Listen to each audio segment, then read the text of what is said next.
My name is Ole Kasola, also known as CUDJOE Lewis. I was born in Bante, Africa in 1841.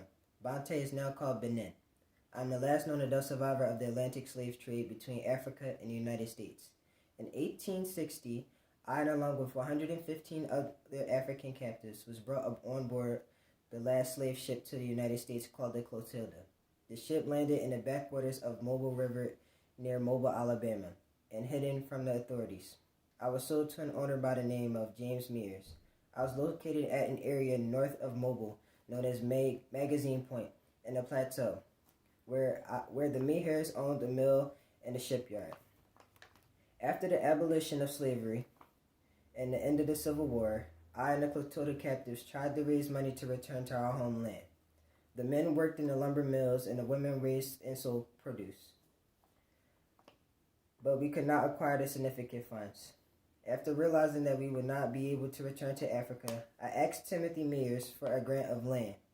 When he refused, the members of the community continued to raise money and began to purchase land around Magazine Point. On September 30th, 1872, I bought about 2 acres of land in the plateau area for $100.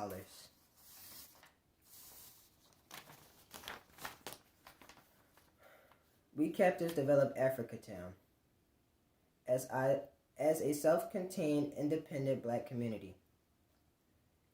The African group appointed leaders and enforced norms derivative from their shared African backgrounds.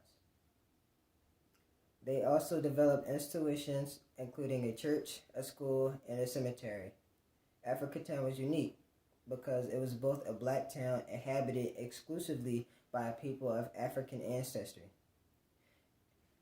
an enclave of people born in other countries.